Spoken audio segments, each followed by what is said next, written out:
ಎಲ್ಲರಿಗೂ ನಮಸ್ತೆ. ಇವತ್ತಿನ ಮಾಹಿತಿ ನೋಡ್ಕೊಂಬರೋಣ. ಜನನ ಮತ್ತು ಮರಣದ ಚಕ್ರದ ತಾರಕ ಮಂತ್ರ ಎಂದರೇನು? ಮಂತ್ರದಲ್ಲಿ ಎಷ್ಟು ವಿಧಗಳಿವೆ? ಅವು ಯಾವುವು ಎಂದು ನೋಡೋಣ ಬನ್ನಿ. ತಾರಕ ಮಂತ್ರವೆಂದರೆ ಕಷ್ಟಗಳನ್ನು ಪರಿಹರಿಸುವ ಮಂತ್ರ. ತಾರಕ ಪದದ ಅರ್ಥ ಪರಿಹರಿಸುವವನು. ಎಲ್ಲ ಜೀವಿಗಳಿಗೆ ಭವ ಅಂದರೆ ಸಂಸಾರ ಸಾಗರದ ಎಲ್ಲ ಕಷ್ಟ ತಾಪತ್ರಯಗಳನ್ನು ದಾಟಲು ಸಹಾಯ ಮಾಡುವವನು. ಒಂದು ಸಲ ಮಾತೆ ಪಾರ್ವತಿಯು ಭಕ್ತರ ಎಲ್ಲ ಕಷ್ಟಗಳನ್ನು ಸುಲಭವಾಗಿ ಪರಿಹರಿಸುವ ಯಾವುದಾದರೂ ಮಂತ್ರವಿದೆಯಾ ಎಂದು ಶಿವನನ್ನು ಕೇಳ್ತಾಳೆ. ಆಗ ಶಿವನು ಶ್ರೀ ವಿಷ್ಣು ಸಹಸ್ರನಾಮದಲ್ಲಿ ಬರುವ ಶ್ರೀ ರಾಮ ರಾಮ ರಾಮೇತಿ ರಮೇ ರಾಮೇ ಮನೋರಮೆ ಸಹಸ್ರನಾಮ ತತ್ಸುಲ್ಯಂ ರಾಮನಾಮ ವರಾನನೆ ಎಂದು ಉತ್ತರಿಸುತ್ತಾನೆ. ಶ್ರೀರಾಮನ ಹೆಸರನ್ನು ಕೇವಲ 3 ಬಾರಿ ಜಪಿಸುವುದು ಭಗವಂತನ 1000 ನಾಮಗಳ ಪಠಣಕ್ಕೆ ಸಮಾನವಾಗಿದೆ.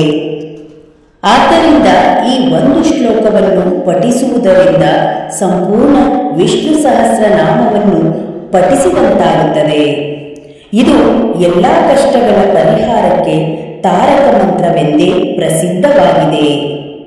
ರಾಮೇತಿ ರಾಮಭದ್ರೇತಿ ರಾಮಚಂದ್ರೇತಿ ವಾಸ್ಮರನ್ ನರೋ ನ ಲಿಪ್ಯತೆ ಪಾಪಯಂ ಭುಕ್ತಿಂ ಮುಕ್ತಿಂ ಚ ವಿಂದತಿ. ರಾಮ, ರಾಮಭದ್ರ ಮತ್ತು ರಾಮಚಂದ್ರರನ್ನು ಸ್ಮರಿಸುವವನಿಗೆ ಪಾಪಗಳು ಎಂದಿಗೂ ಅಂಟಿಕೊಳ್ಳುವುದಿಲ್ಲ. ಅವನು ಉತ್ತಮ ಜೀವನ ಮತ್ತು ಮೋಕ್ಷವನ್ನು ಪಡೆಯುತ್ತಾನೆ. ಈಗ ಮಂತ್ರಗಳ ವಿಧಗಳು. 1. ಪ್ರಣವ ಮಂತ್ರ. ಓಂ ಅಥವಾ ಓಂಕಾರವನ್ನು ಪ್ರಣವ ಮಂತ್ರ ಎಂದು ಕರೆಯುತ್ತಾರೆ.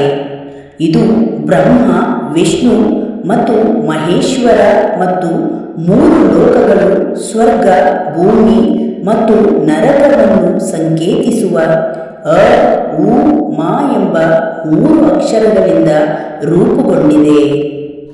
2ನೇದಾಗಿ ತಾರಕ ಮಂತ್ರ ಶ್ರೀರಾಮನಾಮ. ಇದರ ಮೂಲ ಮಂತ್ರ ಓಂ ಸತ್ ಚಿತ್ ಆನಂದ ಪರಬ್ರಹ್ಮ ಪುರುಷೋತ್ತಮ ಪರಮಾತ್ಮ ಶ್ರೀ ಭಗವತಿ ಸಮೇತ ಶ್ರೀ ಭಗವತೇ ನಮಃ. ಈ ಮಂತ್ರವು ಎಲ್ಲ ದೈವಶಕ್ತಿಗಳನ್ನು ಪ್ರಚೋದಿಸಿ ಎಲ್ಲ ದುಃಖಗಳಿಂದ ರಕ್ಷಣೆಯನ್ನು ನೀಡುತ್ತದೆ. ಇದು ಮಹಾನ್ ಸೃಷ್ಟಿಕರ್ತ ಮತ್ತು ವಿಮೋಚಕನನ್ನು ಆರಾಧಿಸುವ ಮಂತ್ರವಾಗಿದೆ. 3ನೇದಾಗಿ ಗಾಯತ್ರಿ ಮಂತ್ರ. ಓಂ ಭುವಂ ಸ್ವಃ ತತ್ ಸವಿತುರ್ ವರೇಣ್ಯಂ ಭೂರ್ಭೋ ದೇವಸ್ಯ ಧೀಮಹಿ ಧಿಯೋ ಯೋ ನಃ ಪ್ರಚೋದಯಾತ್. ಮಾಲಾ ಮಂತ್ರ ಜಪಮಣಿ ಸರದೊಂದಿಗೆ ಪಠಿಸುವ ಮಂತ್ರಗಳು. ಬೀಜ ಮಂತ್ರ.